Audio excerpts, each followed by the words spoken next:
இன்றைய இந்த பதிவும் கூட இஸ்லாமிய சகோதரர்களுக்காக வேண்டி இப்போ கூட ஒரு வீடியோ போடுகிறேன். அதை பாருங்கள்.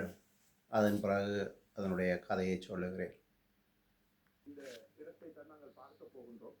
அந்த நபியினுடைய பெயர் யூஷா பின் நூன் என்று அழைக்கப்படுகின்ற ஒரு நபி. நாங்கள் அதிகமாக கேள்விப்படாத ஒரு நபியின் பெயராக இந்த பெயர் இருப்பதை நீங்கள் சில நேரம் ஊகிக்கலாம். ஆனால் இந்த நபியினுடைய பெயர் அதிக அளவிலே பேசப்படாவிட்டாலும் மிக முக்கியத்துவம் வாய்ந்த ஒரு நபியாக இவர் கருதப்படுகிறார். அவரை பற்றி தான் நாங்கள் பார்க்க போகிறோம். இந்த வீடியோக்களை அதிகம் ஷேர் செய்யுங்கள். உங்களுடைய கமெண்ட்களையும் எழுதுங்கள். பலருக்கும் என்னுடைய சேனல்களை அறிமுகப்படுத்துங்கள். இனி வீடியோவுக்கு செல்வோம். யார் இந்த யூஷா பின் நூன் என்ற நபி? இவர் மூசா நபியினுடைய ஒரு சீடராக இருந்தவர். மூசா நபியினுடைய எல்லா நடவடிக்கைகளிலும் மூசா நபிக்கு ஒத்துழைப்பாக இருந்து அவர் மரணித்த பிறகு அவர் அல்லாஹ்வினால் நபியாக தேர்ந்தெடுக்கப்பட்டவர் தான் இந்த யூஷா பின் நூன் என்பவர். இனி இவர் என்ன காரியங்களை செய்தார், இவர் அல் குர்ஆனிலே எப்படி சம்பந்தப்படுகிறார், நபிகளார் இவர்களை பற்றி என்ன சொல்கிறார் என்ற விடயங்களை நாங்கள் பார்ப்போம்.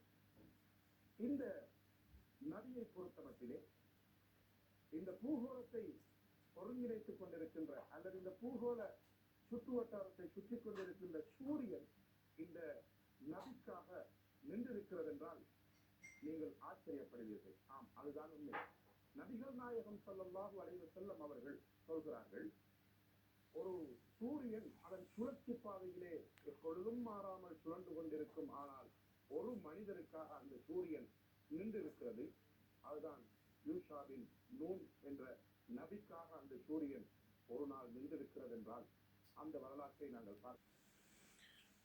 அந்த நபியின் வீடியோ பார்த்திருப்பீர்கள். உண்மைதான். இது மோசே 40 வருஷம் வனாந்தரத்தில் இருந்தார். இஸ்ரேல் சனங்களை மீட்டு கொண்டு வந்து கானான் தேசத்துக்கு போவதற்காக வரும்போது அவர்கள் வனாந்திரத்தில் இருக்கிறார்கள். அப்போ வனாந்திரத்தில் மோசே இறக்க போகிறார். அப்போது இந்த யோசுவா தான்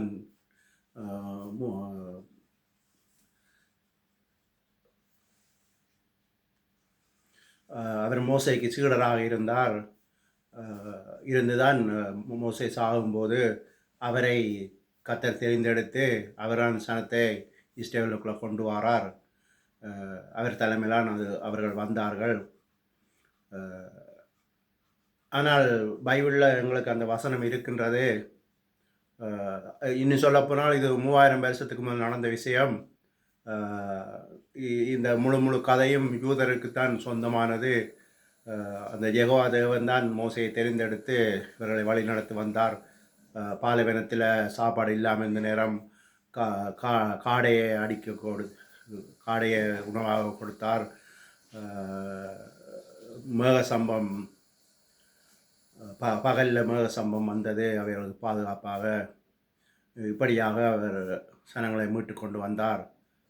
அந்த 40 வருடமும் அவர்கள் சோர்வடையாமல் களைக்காமல் அந்த தேவன் அவர்களை பாதுகாத்து கொண்டு வந்தார்.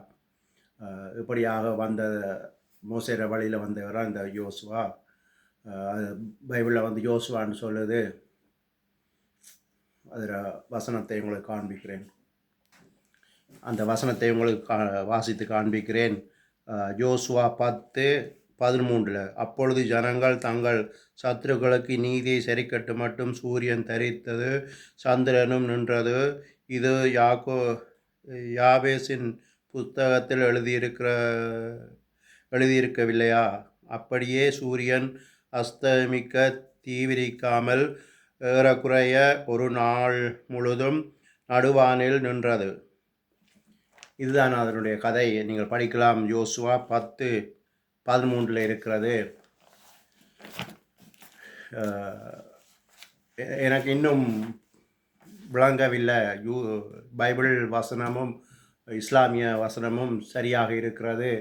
ஆனால் ஏன் தான் யூதரோட முரண்படுகிறார்களோ தெரியலை. யூதருக்கும் இஸ்லாமியருக்கும் பிடிக்குதில்லை என்னென்னு தெரியலை. ஆனால் ஒரே கதை தான்.